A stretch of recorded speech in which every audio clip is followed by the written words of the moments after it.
What is up, coordinators and naturals? I am just a simple new type, and in this episode we are returning to the Cosmic Era and Mobile Suit Gundam Seed Astray. Last time, Elijah fought against GUNPLA. Lo fought against Lily in the Nebula Blitz Gundam, which inspired Lo to upgrade the Red Frame. Ignis's Delta Astray was used to make the Red Frame Kai. This time, Lo learns about Lily's Mirage colloid teleportation. Finis meets with some Socius clones, and Mina upgrades his body. So let's get into this. Gina and Finis retreated back to the librarian's base. He wants the Mirage frame to get some upgrades. The mechanics say that the second issue is ready, which is Mirage Frame's second form. They say maneuverability goes down. Gina thinks if his body is too fragile to handle Mobile Suit at its highest capabilities, then he will modify his body to make it happen. Luckily, the librarians have the best surgeons who are more than willing to experiment on him. Some medical staff pushes back, but Gina is certain. The first surgery is to become a boosted man, which is a form of biological CPU that we've seen in the past. They perform micro implants in the brain. Then they add artificial blood vessels to his body. This allows Gina to withstand enormous amounts of centrifugal force. Carbon frames are also added as a thin layer to bone for added reinforcement. All this is controlled by a device in the forehead giving off a third eye. This would take 48 hours. Seems like that needs a 6-month recovery. When he awoke, the second issue was ready. The MBF-P05LM2 Gundam Astray Mirage Frame's second issue is a mobile suit that was a struggle for even coordinators to handle. Rondo Gina Sahaku had to undergo surgery to pilot this. The Mirage colloid system is removed for a transformation system. It can transform into brute mode, which is a quadrupedal form.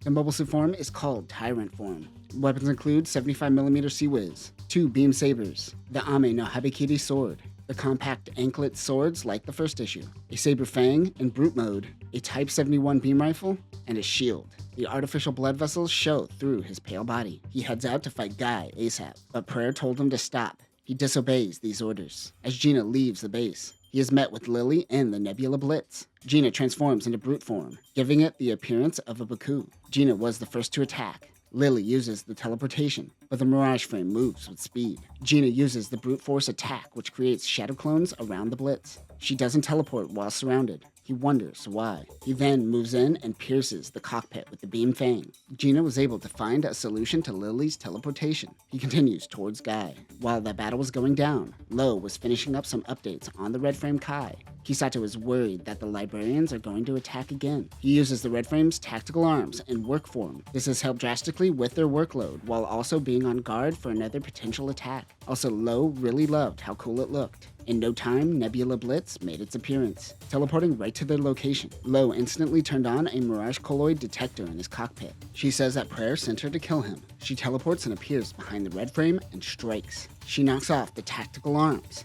His joints need readjustment. The Blitz keeps disappearing and reappearing. The Mirage colloid detector picks up her location even as she disappears. She's definitely teleporting, Lo thinks. He runs tests on her. Lo grabs and reattaches the tactical arms and transforms into arrow form. The ranged weapon form is handheld and uses the Voiture Lumiere system, used to manipulate the path of an arrow. It has a short mode and a long mode. This form is also thanks to the turn delta. As Lily teleports, she reappears inside the Voiture Lumiere. When he is able to do this, as Lily teleports, suddenly there are multiple targets on the battlefield, according to the MC detector. He knew it. This isn't one person teleporting. This is multiple people working together and just disappearing and reappearing. This is also why we are seeing Lily after Gina just killed her. Based on this detector, there are 6 enemies. Lily rushes towards Lo. He fires the arrow form past the attacking Lily and hits a hidden Lily from behind. This stops the attacking Lily in her tracks. Good and Uno have deserted while Gina is on his own mission of revenge. Prayer doesn't seem to be bothered by this, however.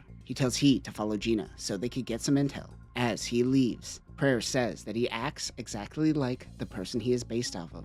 Gina is met with another Blitz just as she destroys one. He too realizes there are multiple Lilies. The speed of brute mode is faster than Blitz's teleportation. He takes out another one. He's Gale Strike approaches. He tells Gina that Prayer approved his attack on Guy, and he is here as a spectator.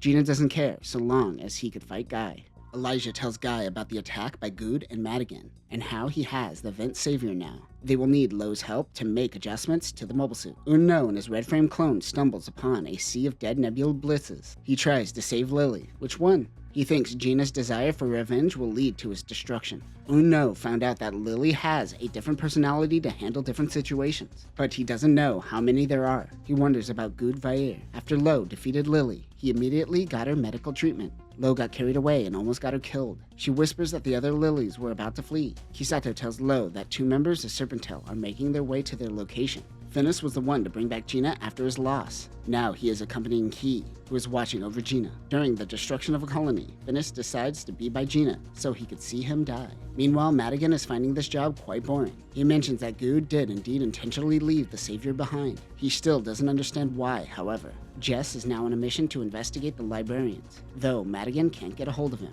He hopes that he won't have to fight against Elijah, an enemy turned friend turned enemy. Elijah and Guy were in space en route to meet with Lo. They were to discuss the librarians, but Elijah also wants Lo to help with Savior. Of course, Lo accepted his request. He instantly could tell that this is a Zaft mobile suit that can handle striker packs. He takes a Magano Ikitachi striker pack from the Nebula Blitz. This will give the unit Mirage colloid tech as well. Guy is adamant on figuring out the librarian's problem. Lo goes, "Relax, I could talk and work." Meanwhile, Kennard Parnes is prepping for battle. The librarians are obsessed with data. Data is reality, and they believe this is why the clan fell in the past. Unlike them, the clan wanted to manipulate reality and data. The librarians confront data head-on. Like Matisse from the past, so too does Prayer monitor data. However, Matisse used to watch real-time data, while Prayer watches data from the past, specifically the clan's old data. Data. Prayer inherited all of Matthias's data when he died. Remember, Prayer was under Matthias's care with Satona Winters. This was covered in Delta Astray.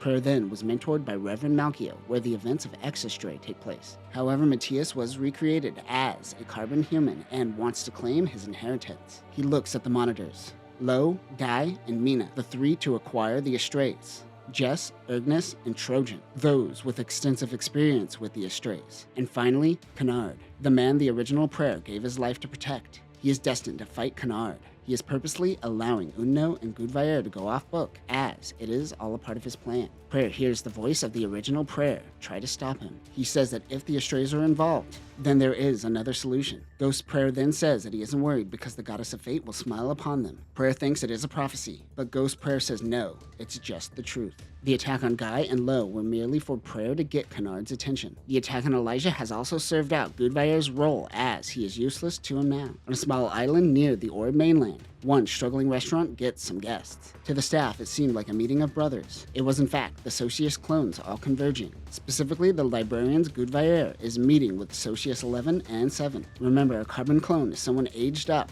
and implanted with memories, where the Socius clones had to grow from birth.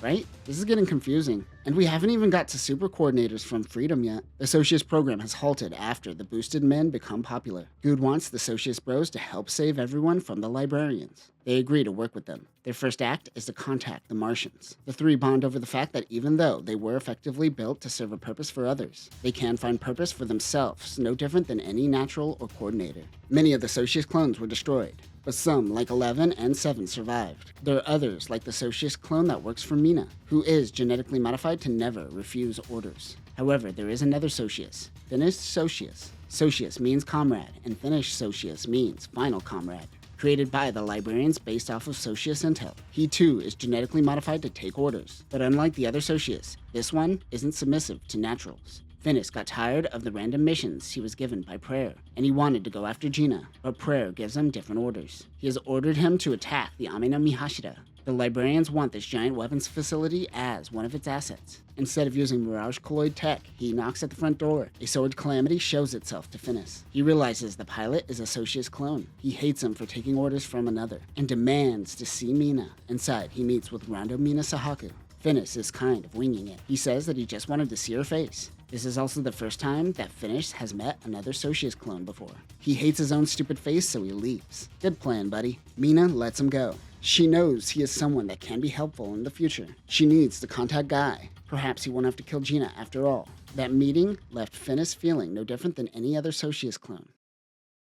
And that will do it for this episode. Genetic manipulation is way too convoluted in Gundam Seed. It's also extremely convenient for the story that there is no carbon human of Kira. Next time the Lily that Lo saved wakes up and meets the team, Mina ends up fighting He, and we learn that he is a carbon human of one of the main characters, but which one? But that will do it for now, new types. Remember, implanting memories is way easier than growing a human. Peace.